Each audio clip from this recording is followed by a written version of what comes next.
आचार्य श्री नमोस्तु। मनीषा जैन करनाल पंजाब से शंका कर रही हैं कि जैसे श्रावकाचार ग्रंथ लिखे गए हैं तो ऐसे श्रावक की जगह श्राविकाचार भी कोई ग्रंथ उपलब्ध है, कृपया मार्गदर्शन करें। नमोस्तु आचार्य श्री। श्रावकाचार और श्राविकाचार, देखो इन दोनों के आचरण अलग अलग नहीं होते हैं। जो श्रावक के आचरण हैं वही श्राविका के आचरण हैं। हाँ, आपका प्रश्न ये बन सकता था कि श्रावकाचार जब लिख सकते हैं तो श्राविकाचार क्यों नहीं लिख सकते। आचार्यों को लिखना चाहिए था श्राविकाचार। तो महिलाओं को उपेक्षित क्यों किया, पुरुषों को ही प्रधान क्यों किया। पुरुष प्रधान भी ग्रंथ लिखे गए, श्रावकाचार, श्राविकाचार नहीं। देखिए, पुरुष प्रधान ग्रंथ लिखने का मतलब इतना ही है कि पुरुष जो है उसी भाव से मोक्ष जाने की जो है शक्ति रखता है, सामर्थ्यता रखता है। इसलिए आचार्यों ने पुरुषों को जो है ध्येय बना करके कि आप संभल जाइए, आप पुरुष पर्याय में हैं, आपको आचरण का पालन करके अपना जीवन सुधारना है। इसका ये मतलब नहीं है कि वो महिलाएं जो हैं, स्त्री जो हैं, वो आचरण नहीं कर सकती हैं। वो भी श्राविका मतलब श्रावक के जो आचरण हैं वो धारण करेंगे तो उनका श्राविकाचार हो जाएगा, ठीक है ना। अब देखिए, जब जब भी ब्रह्मचर्य का वर्णन कहीं पढ़ने को मिलेगा तो वहाँ पुरुष प्रधान ब्रह्मचर्य बताया जाएगा कि तुम ध्यान रखो, स्त्रियों से बातें मत करो, स्त्रियों के पास मत बैठो, हास्य प्रमोद आदि मत करो, राग द्वेष की बातें मत करो। तो पुरुष को समझाया जा रहा है। क्या वो स्त्री को नहीं समझाया जा सकता है कि तुमको पुरुषों से ध्यान रखना है, अपना ब्रह्मचर्य का पालन करना है। वो एक को समझा दिया, दूसरा समझ जाए, लेकिन पुरुष को इसलिए बताया गया कि हे पुरुष, तो उस समय महाव्रती बन सकता है, महाव्रती बन करके तू मोक्ष जा सकता है। देखो, अभी तो वर्तमान में मोक्ष नहीं है, लेकिन चौथे काल में होगा तो उस भाव से वो मोक्ष जा सकता है ना।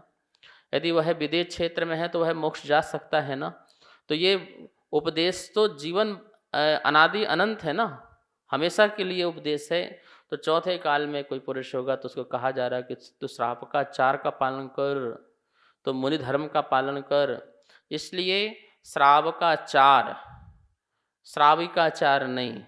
लेकिन जो श्रावक के जितने भी आचरण हैं उन सभी आचरणों का पालन श्राविका भी करती है।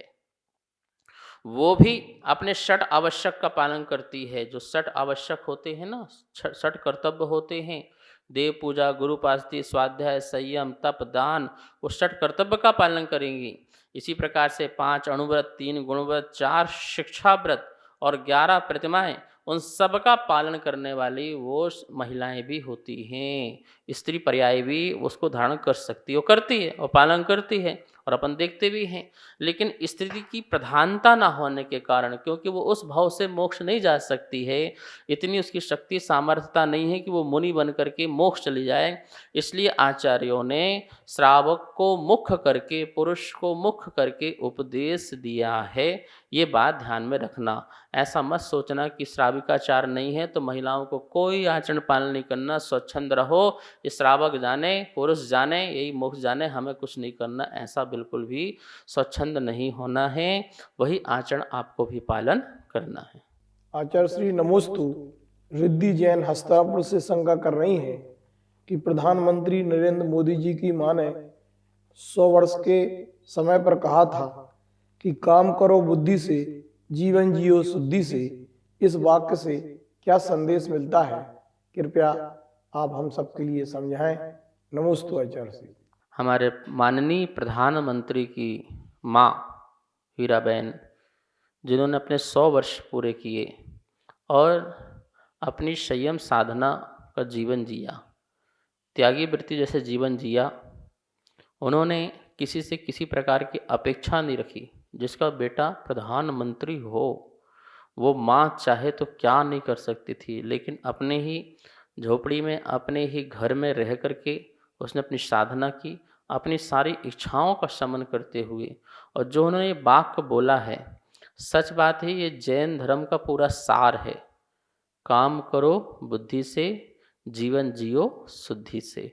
ये वाक्य जो है पूरा सार है। यदि ये उनके वाक्य हैं, उनके शब्द हैं, तो निश्चित ही उनका जैन धर्म पर बहुत असर है। मोदी जी पर तो है ही है, तो उनकी माँ पर होगा, क्योंकि माँ ने ही तो उनको सिखाया होगा। जैनों के बीच में रह कर के अच्छी बातें सीखना और अपने जीवन में अपनाना, ये अपने आप में बहुत बड़ी बात होती है। काम करो बुद्धि से, विवेक से काम करो। ऐसा काम मत करो जिसमें हिंसा हो, झूठ हो, चोरी हो, कुशील हो, परिग्रह भरना हो। ऐसा काम नहीं, जिससे पाप का अर्जन हो। वो बुद्धि बुद्धि नहीं है, वो दुर्बुद्धि है, वो कुबुद्धि है। बुद्धि तो वही है जिसमें अपना भी हित हो और दूसरों का भी हित हो, अपना भी कल्याण हो और दूसरे का भी कल्याण हो, अपना भी जीवन अच्छा हो, दूसरे का जीवन भी अच्छा हो। ऐसी जो मति है वही सच्ची बुद्धि है। और अपना भी कल्याण ना हो, दूसरे का भी कल्याण ना हो, तो वो तो कुबुद्धि है, दुर्बुद्धि है। बुद्धि, विवेक, जागृति और जागरण, ये जो सब है ये बहुत ज़रूरी है। तो काम करो बुद्धि से, जब भी काम करो बुद्धि से करना, अविवेक से मत करना। जब जब चाहे जो बोल दिया, जो चाहे खा लिया, जो चाहे जीवन बोल दिया, ऐसे नहीं। काम करो बुद्धि से काम करो, युक्ति से काम करो, सामर्थ्य से काम करो और जीवन जियो शुद्धि से। जो जीवन है, जो आचरण है, वो शुद्धि वाला होना चाहिए, अशुद्धि वाला नहीं होना चाहिए। अविशुद्ध नहीं होना चाहिए, बिल्कुल विशुद्ध होना चाहिए। हमारा चलना, हमारा बैठना, हमारा उठना, हमारा खाना पीना, ये सब शुद्ध होना चाहिए। यत्न पूर्वक होना चाहिए, प्रयत्न पूर्वक होना चाहिए, होश पूर्वक होना चाहिए। इन सब में जागृति होना चाहिए। ये जीवन जियो शुद्धि से। खान पीन कैसा होना चाहिए? शुद्ध होना चाहिए। आपके बोल कैसे होना चाहिए? शुद्ध होना चाहिए। तो इन सब में हमें शुद्धि का ध्यान रखना है। अशुद्धता नहीं होना चाहिए। मांस मदिरा का सेवन, अभक्ष का सेवन, रात्रि भोजन, ये सब क्या है? ये सब अशुद्ध हैं। ये अशुद्धि का जीवन नहीं, शुद्धि का जीवन यही है। छान के पानी पीना, छान के भोजन, पानी से बना भोजन ग्रहण करना, रात्रि भोजन नहीं करना, अभक्ष सेवन नहीं करना, बाजार का नहीं खाना, होटल का नहीं खाना, मर्यादित खाना, ये सब शुद्धि है। जितनी तन की शुद्धि, मन की शुद्धि, वचन की शुद्धि, काया की शुद्धि, आहार की शुद्धि, जल की शुद्धि, क्षेत्र की शुद्धि, द्रव्य की शुद्धि, काल की शुद्धि, भावों की शुद्धि, ये सारी शुद्धियां हैं। इन शुद्धियों को जो ध्यान रखेगा वह व्यक्ति अच्छे से जिएगा और दूसरों को जीने देगा। तो काम करो बुद्धि से, जियो तो शुद्धि से। ये जो नारा बन सकता है, ये देश के लिए एक नारा बन सकता है, जैसे स्वच्छ भारत अभियान। ऐसे ही लोगों को स्वच्छ बनाने के लिए मन से स्वच्छ बनो, तन से स्वच्छ बनो, जीवन से स्वच्छ बनो। इसके लिए दो ही चीज़ें हैं कि अपना बुद्धि से काम करना है और शुद्धि से जीवन जीना है। ये जीवन में आ गया तो सुनो भैया, आपने जितना धर्म अपना करते हो वो धर्म का सार तुम्हारे जीवन में आ गया। जितना तुमने आज तक पढ़ा है, जितना तुमने लिखा है, ये दो शब्दों में सब कुछ आ गया। यही तो सिखाने के लिए गुरु महाराज होते हैं, शास्त्र होते हैं, प्रभु होते हैं। तो आप जो हीरा बहन ने, मोदी जी की माँ ने जो ये सूत्र दिया है, ये सारा सूत्र विश्व को अपनाना चाहिए और अपने जीवन को और विश्व को, जगत को, सबको सुंदर बनाना चाहिए। सभी को सादर जय जिनेंद्र। पूज्य गुरुदेव के मुखारविंद से आप सभी की शंकाओं का नित्य समाधान आगम के अनुसार किया जा रहा है और ये इसका प्रसारण आदिनाथ टीवी चैनल के माध्यम से हो रहा है। अगर आपके मन में किसी भी प्रकार की कोई भी शंका है तो आप हमें नीचे दिए गए नंबर पर बेझिझक भेज सकते हैं और आपकी शंका का समाधान पूज्य गुरुदेव के मुखारविंद से आदिनाथ टीवी चैनल के माध्यम से किया जाएगा। तो आप हमें अपनी शंकाएं भेजें और पूज्य गुरुदेव के मुखारविंद से अपना समाधान पाएं और अपनी शंका का समाधान करें। जय जिनेंद्र। इस कार्यक्रम के पुण्यार्चक थे